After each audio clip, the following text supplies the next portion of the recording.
Buenos días a todos, un gusto que estén aquí, gracias por su presencia. Estamos muy contentos hoy de recibir la visita de Mario Negri, que es diputado nacional y presidente de nuestro interbloque de Cambiemos en la Cámara de Diputados de la Nación. Todos lo conocen, es una potente voz en el Congreso de nuestro frente político, hoy también candidato a diputado nacional en la vecina provincia de Córdoba, y es un orgullo para nosotros que venga a acompañarnos en esta campaña de cara a las elecciones nacionales. Estamos aquí con Eugenia Gallardo y con Alberto Arancibia, que somos los candidatos de la lista de Juntos por el Cambio a diputados nacionales. Nos acompaña nuestro actual diputado nacional e integrante del bloque y colega junto a Mario José Ricardo y el presidente de la Unión Cívica Radical, Pipo Rossi. Así que muy orgullosos realmente de recibir su visita. Queremos que venga a traerle un mensaje a todos los ciudadanos de la provincia de San Luis, a nuestra dirigencia también, con quienes nos vamos a estar reuniendo en momentos, así que le doy la palabra a él para que pueda dar ese mensaje y luego quedar a disposición de todos ustedes para las preguntas. Bueno, los saludo y vamos a las cosas. Estamos a ¿cuánto? 40, 45 días de una elección con las particularidades que tiene la Argentina, que conocen ustedes, una elección interna que se convierte en general sin producir los efectos de la general y que abre también una chance de corregir errores, de reencontrarse con la gente y pelear fundamentalmente por las ideas y por las convicciones que cada uno tiene en la Argentina. Tengo la impresión que la elección de octubre va a ser una elección para decidir, va a decidir definitivamente. ¿Qué va a decidir la gente? La gente va, primero, el sentido común indica que va a decidir el próximo gobierno por el balotaje o no, pero va a decidir también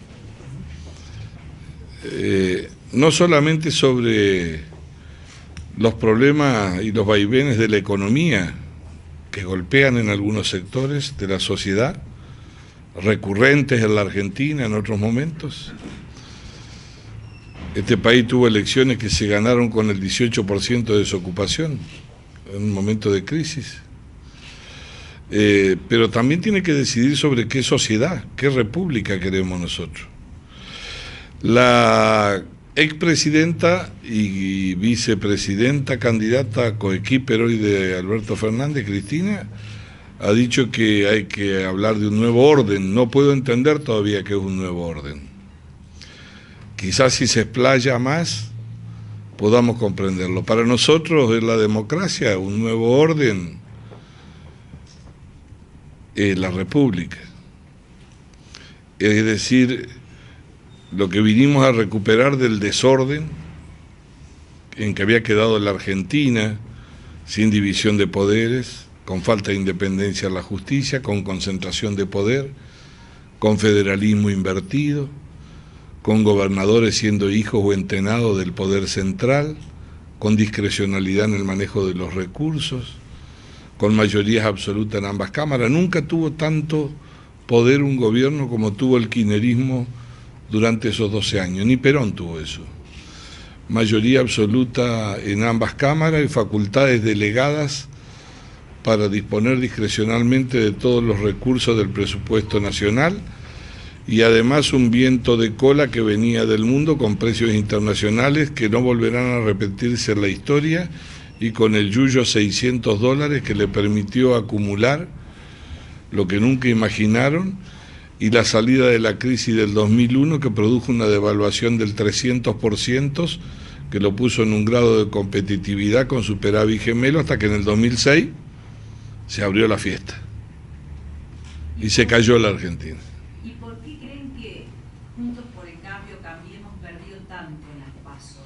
¿Qué creen que falló? ¿Qué pasó? ¿Por qué la gente votó eso que usted está mencionando? La sorpresa, que yo creo que hay dos niveles de análisis. Uno, hay una sorpresa que es proporcional a lo que se imaginaba Cuando pasa el diario del lunes es difícil, en muchos países es muy difícil imaginar con los números que venían de cola en la economía, después de la crisis de mayo del año pasado, con todos los números para abajo, difícil imaginar que sea sencillo ganar una elección, porque la economía también tiene un peso bastante dominante, y más en la Argentina. Y segundo lugar,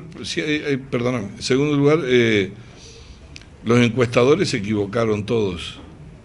No sé qué estarán pensando ahora o a quién le vendieron las encuestas, pero van a tener que imaginar otro laburo.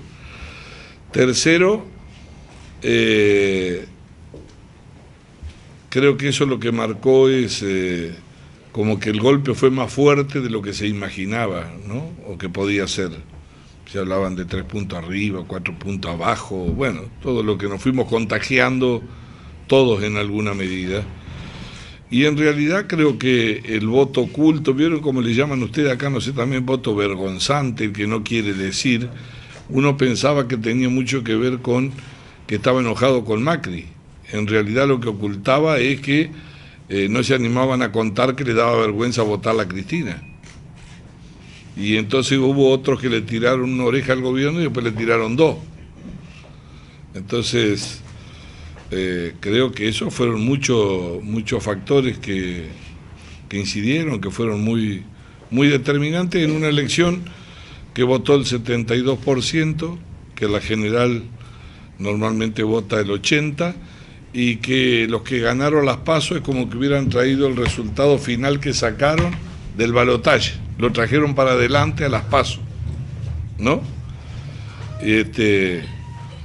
Pero bueno, eso es materia más de ustedes de análisis que de nosotros. Nosotros lo que tenemos que saber es que las derrotas se asumen, así sea una interna, y si hay una mayoría superior que muestra adversidad, uno tiene que preguntarse cuáles son las razones y cambiar. Ese es el secreto de la política. No aferrarse, no enamorarse de los errores, sino tener capacidad. Si me preguntan a mí, ¿hay tiempo? Siempre hay tiempo. Siempre, más en la Argentina. En la Argentina hay tiempo, porque no sabes cómo te levantó una noche y qué pasa el otro día. En la Argentina hay tiempo si uno tiene la convicción. Para convencer tiene que estar convencido de que es posible. Yo creo que es posible.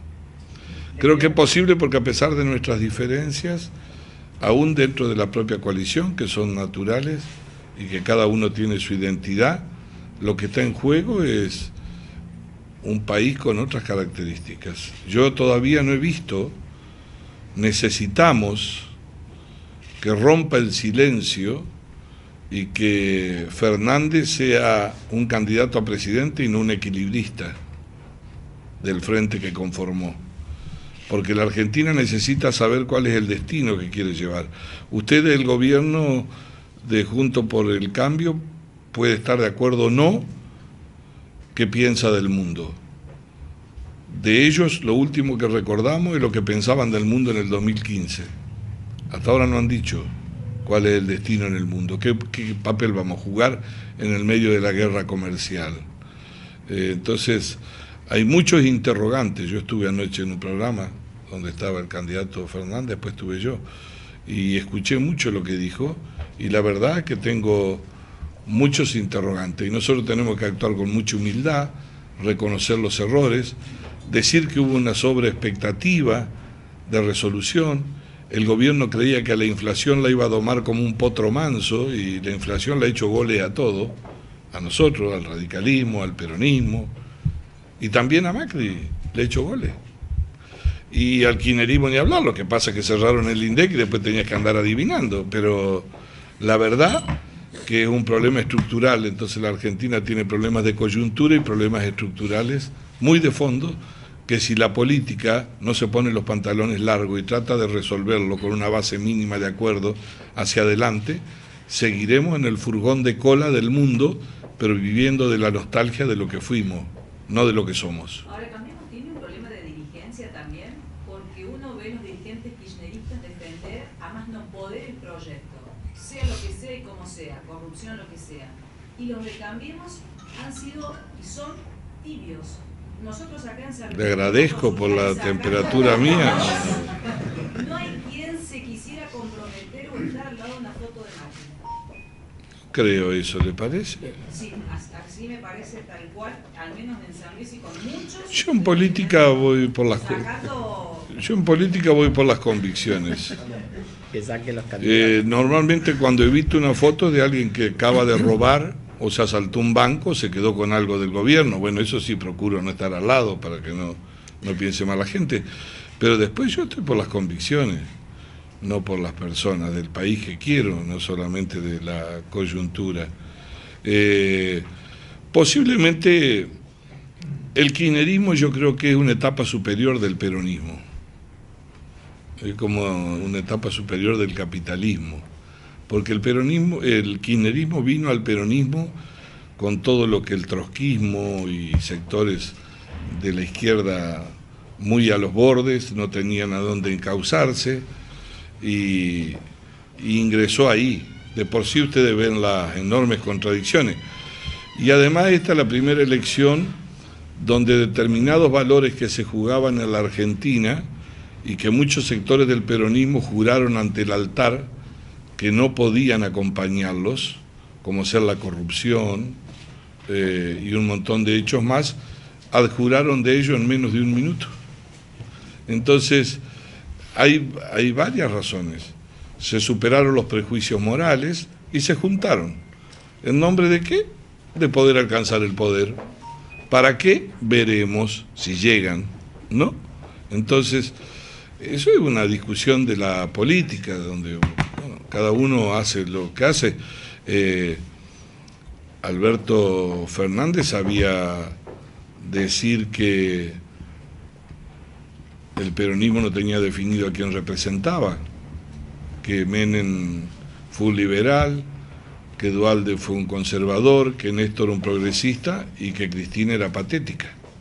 Pero bueno, tomando un café se pueden resolver esas cosas e imaginar un país distinto, con mucha facilidad. Pero bueno, vayan ellos. Yo lo que creo es que nosotros tenemos que discutir en serio, en poco tiempo que nos queda, hacia dónde vamos, qué destino tiene la Argentina. Además de los problemas económicos, además de los problemas de la deuda que hablan, que podemos hablar de esta, de la vieja y de la que venimos arrastrando. Además de eso, ¿qué vamos a producir?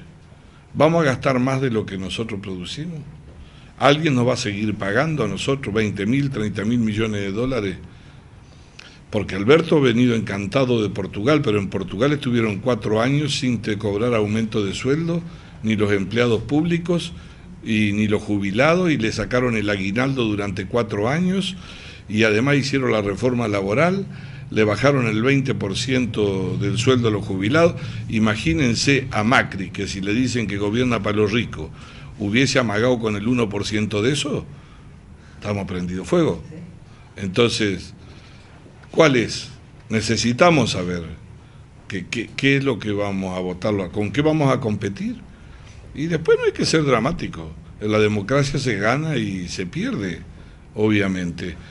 Pero lo que no puede ser es el resultado de la violencia tan paradójica que se dispare en la economía. Yo creo que nosotros arrastrábamos un problema de vulnerabilidad económica con una crisis que comenzó el año pasado muy fuerte, a partir de mayo, con devaluaciones y nos generaba una incertidumbre económica muy fuerte. El resultado de las PASO le aumentó incertidumbre política a la incertidumbre económica, pero no porque sea culpa del votante, pero la incertidumbre no estuvo por los que perdieron. La incertidumbre estaba porque en realidad el gobierno queda más débil, alguien que piensa que puede llegar tiene que decir a dónde quiere ir, si no aumenta la incertidumbre, lo digo no peyorativamente, sino de buena manera, ¿no? Yo le quería consultar con el tema económico. Ayer se conoció un documento del ex titular del Banco Central, Federico Sturzenegger, diciendo el título, la culpa no es de la herencia, sino de las medidas tomadas por el gobierno de Macri. ¿Qué crítica? No dice eso, dice un pedacito de eso, es un documento largo. Es más, dice que está a favor del gradualismo, que ahora todo adjuran. Miren si nosotros hubiéramos hecho estallar todas las bombas juntas en el 2016, como nos propone algún economista. No le quedaba una pierna a nadie, no quedaba gobierno. Había que desarmar las bombas despacito y eso había que financiarlo, había que traer plata de afuera, porque nosotros nos estábamos gastando mucho más. En todo caso hubo un problema en ese momento, que la receta que le daban a los argentinos para bajar el gasto en el Banco Central era una receta que te decía que tenías que comer 300 calorías por día. Y el Estado argentino necesita 1200, porque es gordo, es grande, está lleno, entonces no se lo podía bajar de golpe. El régimen no te daba, y para mantenerlo tampoco tenías plata, entonces buscaba financiamiento externo, que es lo que hicimos y como hicieron otros, porque con Cambiemos la deuda aumentó 88.000 millones de dólares, pero les quiero decir a ustedes que en el 2015 la deuda era de 245.000 millones de dólares, y de los 85.000 millones de dólares, 45.000 fueron repago de intereses de las deudas anteriores que venía arrastrando la historia argentina. Esto no digo que esté bien ni que esté mal. Objetivamente se ha buscado un nivel de financiamiento para un país que no termina de vender y exportar más de lo que necesita para vivir, para que le quede un saldo, como le puede pasar en su casa a cualquier familia. En algún momento eso te pone en una situación de extrema vulnerabilidad, y eso nos pasó a nosotros. Creo que también, ahora estamos de campaña, no les voy a estar contando los errores nuestros, que los busquen ellos, pero podemos haber tenido también seguramente sobre expectativa de cómo íbamos a manejar el dólar o de cómo iban a venir las inversiones, porque ustedes recuerden, aunque Fernández diga ahora que nosotros teníamos una economía muy chiquita, lo que ellos tenían era una economía muy cerrada, solamente se visitaban con 3 parientes, uno cercano que era en Venezuela, el otro de Ecuador y uno muy lejano que estaba en Irán, que fue el último que incorporaron a la familia. Y nosotros no teníamos una economía chiquita.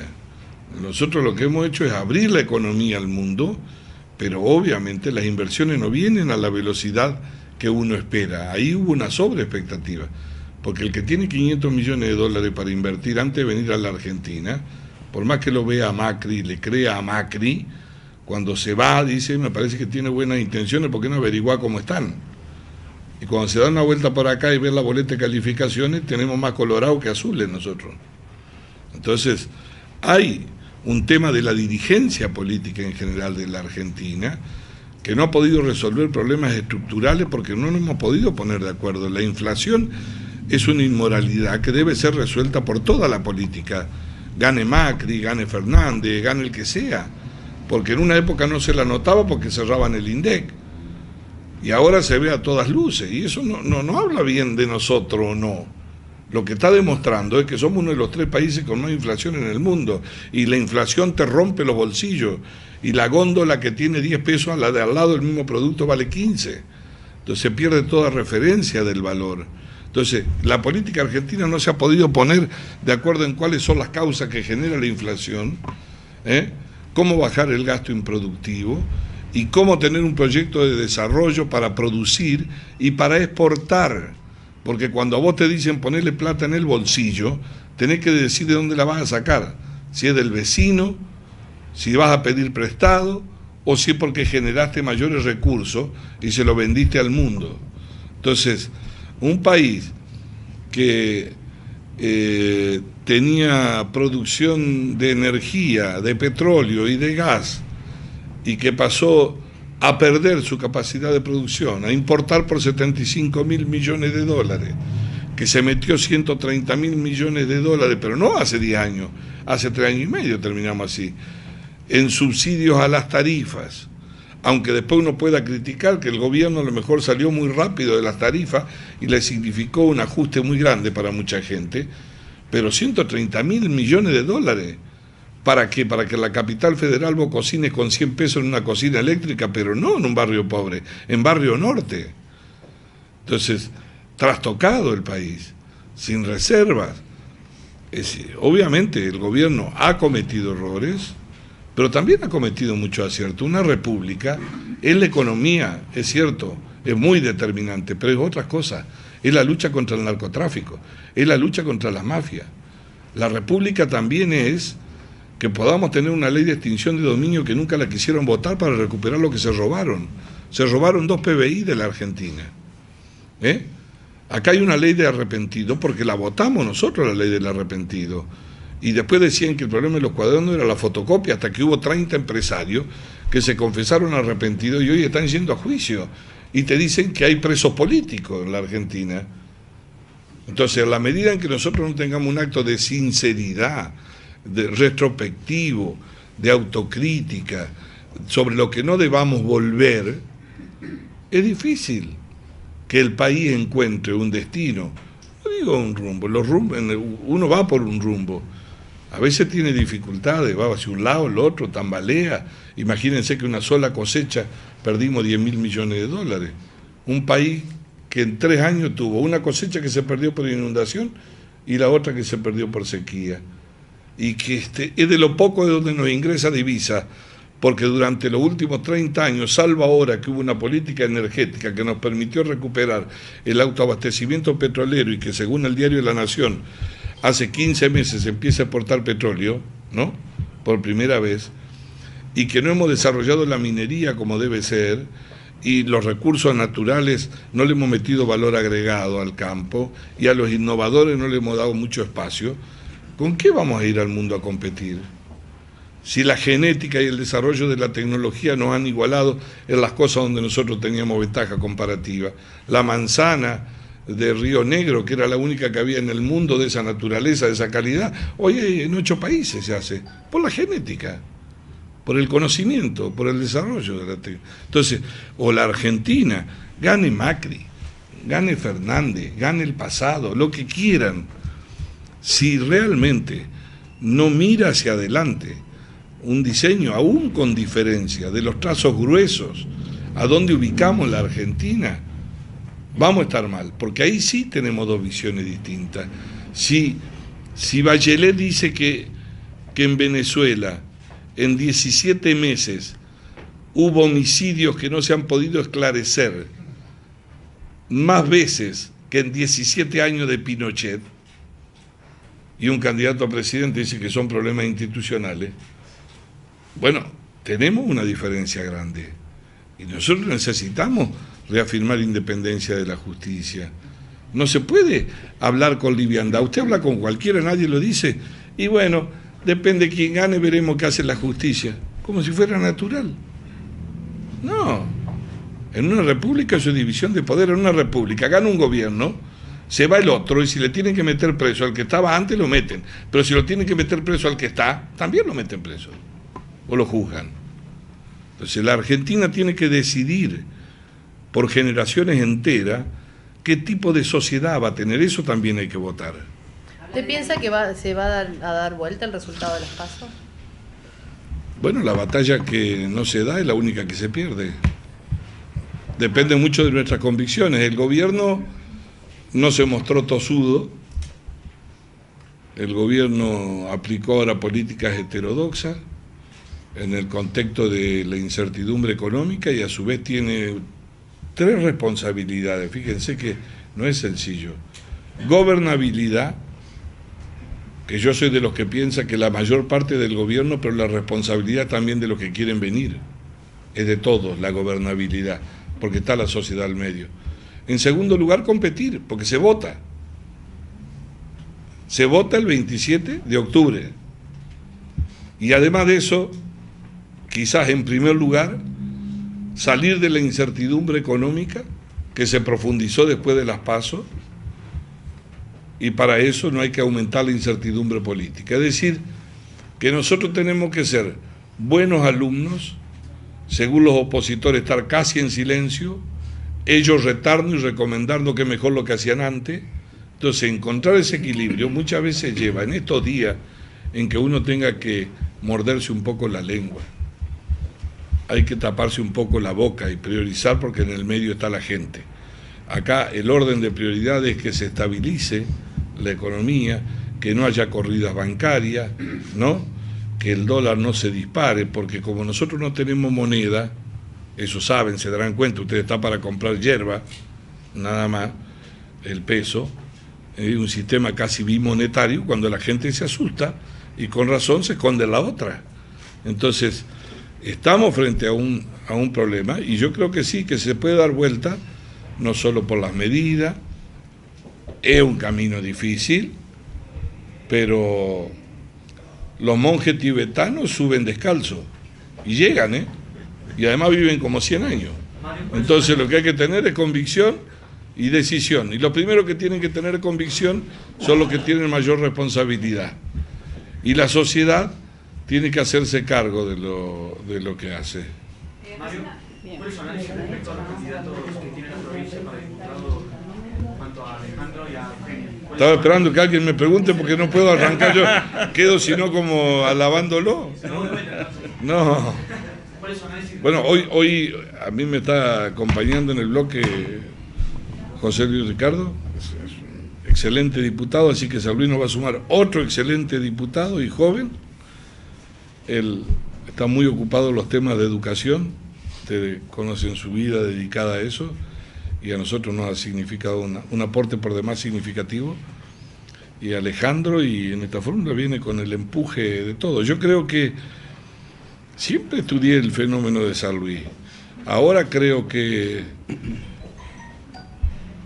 no doy consejo porque les va a ir mal, pero creo que han sido muy racionales e inteligentes lo que se ha hecho desde la oposición, porque es una provincia difícil.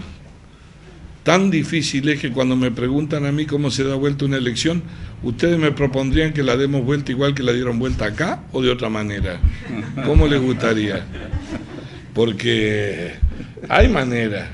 Lo que pasa es que nosotros tenemos algunos límites que no los usamos, ¿no? Pero estoy muy contento que Alejandro, prácticamente el resultado electoral asegura que vamos a tener un diputado más. Se elige una fórmula de presidente y vice, pero también se elige equilibrio de poderes. ¿Y cuál es la importancia de ese equilibrio? Que no haya pecado de gula como hubo, porque el kirchnerismo tuvo pecado de gula. Creía que el poder era para construir la tranquilidad de la vida personal de cada uno de ellos.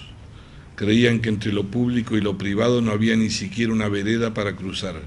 Era todo lo mismo. Gula de poder porque creían que los jueces tenían que temer y obedecer. Gula de poder porque a pesar de tener mayoría en ambas cámaras, se llevaba la delegación de facultades del Congreso para distribuir con discrecionalidad los recursos. Gula de poder porque si vos eras gobernador y no le hacía la veña a Cristina, era entre hijos y entenado, en vez de agua, una anchoa. Tanto es así que solo 3 provincias iniciaron juicio por el 15% del ANSES. Una acá, la otra en Córdoba, que yo acompañé al gobernador de la Sota, y la otra Santa Fe. El resto de las provincias ni cacareaban con Cristina. No le mandaron ni una carta documento, le pedían disculpas. Y si Cristina le quería pagar, le decía que no, cuando puedan. Llegó Macri y la Corte, en vez de llevarle de regalo una virome, le llevó una sentencia. Con eso lo recibió. Y al otro día estuvieron todos los gobernadores diagramando pactos fiscales y acuerdos para recibir lo que nunca habían recibido en 12 años. Por eso también hay que valorar, porque tiene que ver con la vida de la gente, después con el hospital, con la escuela que tiene. Acá terminamos con un federalismo invertido, donde era solamente de patrones de estancia, y los gobernadores pasaron a tener superávit primario, y en muchas provincias se embalaron, y cuando salimos del cepo, se endeudaron en dólares, como la mía, que debe 2.400 millones de dólares, más pesos. Entonces, el gobierno ha hecho mucho. Yo creo que se ha sido injusto en condenas absurdas, porque en este gobierno no solo se han cometido errores, y si alguien ha cometido un delito terminará preso, no tengo ninguna duda, pero este no ha sido un gobierno donde se llegó para robar. Es más, han tenido que desfilar los parientes primero. No sé si hubiera ocurrido lo mismo antes. ¿Cuál sería el mensaje que le deja a la gente de San Luis para la próxima elección, tanto para que voten los diputados como para que voten el presidente? Los diputados porque van a hacer un aporte muy grande. Ricardo les puede decir, nosotros hemos sido gobierno con las cámaras en minoría, la primera vez en la historia. Yo fui presidente de un bloque un interbloque de 85 diputados, por ahí estaba Bonino, que también fue en una época joven y sabe, se necesitan 130. Se necesitan 130 para conseguir una ley. Es decir, que había que acordar. Y después llegamos a 108 y todavía no hemos logrado la mayoría. Entonces lo mejor que le puede pasar al Congreso es que tampoco haya pecado de gula, que haya equilibrio de poder, que el gobierno, no importa el color político, así sea el nuestro, sienta que no es que te mando y sale, porque solo no podés. También los otros tienen que hablar, opinar, consensuar. Entonces, es un aporte significativo. Si ganamos, para darnos cuenta de haber capitalizado la experiencia de que gobernar lo público es mucho más complejo que gobernar lo privado, porque está la gente de por medio. Y si no nos toca ganar, para que sepa que lo que van a tener al frente es una oposición democrática, responsable, racional, pero implacable, cuando no haya gobierno de la ley, con la corrupción, cuando no se reconozcan los errores y cuando se piense de que el país puede volver al pasado. Entonces, estamos en una democracia que atraviesa situaciones difíciles. Nosotros tenemos una tendencia a creer de que el mundo se despierta a ver qué estamos haciendo ahora en San Luis nosotros. Está yendo a una velocidad impresionante. El candidato Fernández decía que el problema que tiene este gobierno es que está muy cerca de los Estados Unidos. Pero el Macri ha sido presidente 2 años con Obama y 2 con Trump. Cuando ganó Trump, ellos aplaudían. Este ha sido el gobierno, en todo caso, más abierto al mundo, más pragmático, menos ideologizado de lo que ha tenido, lo que le ha permitido abrir mercados, ir a todos lados, no hacer los papelones que se hizo en Angola en aquel momento, ¿se acuerdan? O milanesa para todo.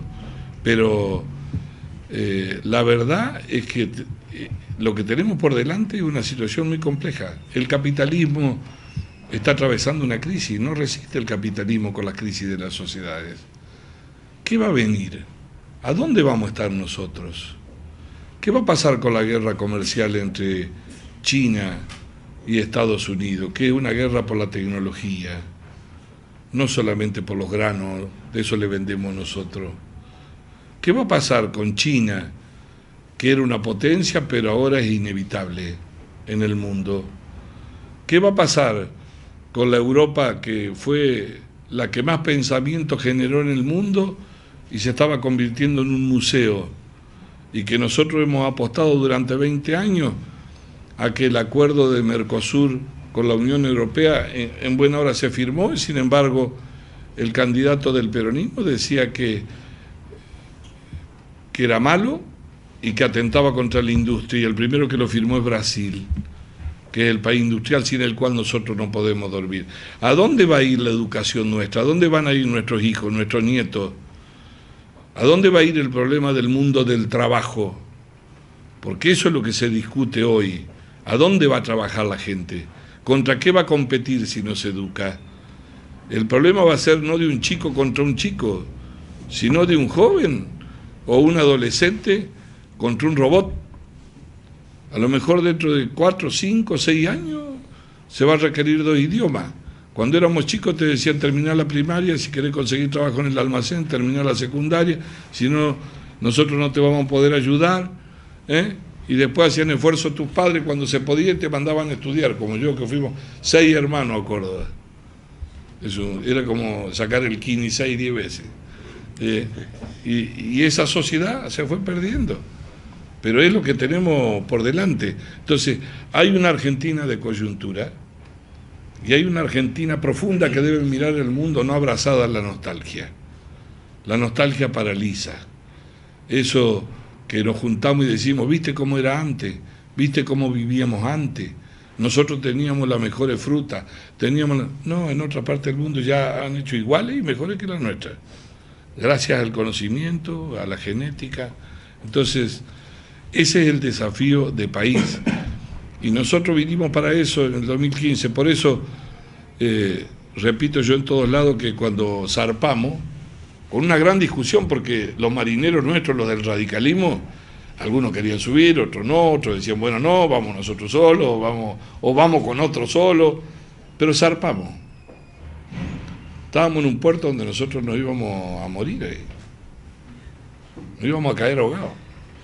Y una navegación muy larga, porque con muy pocos víveres, porque cuando abría la caja para llevar un mango, en el central no había nada, ¿no? El dólar estaba a 9 pesos, valía 16 en ese momento. La balanza era negativa de nuestro comercio. Y partimos igual, con lo que teníamos. Y empezó la turbulencia. Y empezamos a buscar auxilio afuera, porque además queremos adelgazar, pero despacio. Entonces, que nos den alimento, y no nos alcanza la plata. Ahora, ese viaje es el viaje que vale la pena, porque busca un destino que uno tiene prefijado, que es el tipo de sociedad que quiere. A mitad de camino hemos tenido los despioles del año pasado muy fuertes, que nos cuestan electoralmente y que se agravaron. Ahí hubo algunos que iban arriba del barco, que saben conducir también, pero que nos proponían que tiremos la mitad de la gente del barco, que con eso se iba a alivianar, comían todo y además no nos íbamos a hundir. Y nosotros no estamos dispuestos a hacer eso, por lo menos en nuestro pensamiento no. Pero también había otro grupo grande que nos dijo que volvamos al puerto donde largamos. Guarda que es una tentación, ¿no? Una tentación buena, porque si vos volvés al mismo puerto y por la magia volvieran a tener 130.000 millones de dólares para que no paguen las tarifas y sean gratis, es espectacular. Pero eso no existe. No hay más soja a 600 dólares. No hay más caja con plata para gastar. Entonces a ese puerto ni loco. A ese puerto donde zarpamos no, porque eso es estar solo, estar absolutamente aislado del mundo. No es un problema de peronistas, de radicales, sino del concepto de sociedad. Yo creo que necesitamos, acá, cuando Alfonsín gobernaba, también tenía un destino, que era que la Argentina viva en democracia. Hoy nos parece muy natural. De baja intensidad a veces, ¿no? Porque no respetamos la ley, pero llegamos nosotros al destino, cumplimos y nos ayudó una parte del peronismo. Si no era imposible, desconocer al peronismo es una necedad como fuerza política, social. Sin embargo, en términos del desarrollo, de una estrategia de desarrollo, de crecimiento económico, ha sido muy difícil. Muy difícil, porque el peronismo siempre está llegando. Siempre está llegando, no tiene nada que ver con lo que pasó antes. Cuando gobernó Menem, al poco tiempo y se fue, dijeron que nadie lo conocía, que era un pariente que vino de afuera, que se metió dentro del peronismo, y así sucesivamente. Cuando vino Duhalde, el bastón lo dieron vuelta entre los dos y después le cometieron un parricidio. Le pegaron un palo a la cabeza y... Entonces... porque por una percepción del poder. Necesitamos que haya una parte del peronismo que esté dispuesto a compartir entre todos con la fuerza política qué destino y qué Argentina y qué queremos producir. ¿Qué vamos a producir nosotros para venderle al mundo? Es toda una definición que tenemos que tomar. Se va a votar el 27 de octubre. Nosotros creemos que se va a caer el mundo, esperemos que no se va a caer el mundo va a seguir dando vueltas. Si no estamos preparados nos va a atropellar más rápido, eso sí, ¿no? Entonces, aspiramos a eso, y creo que por esas cosas se pueden dar vueltas los resultados.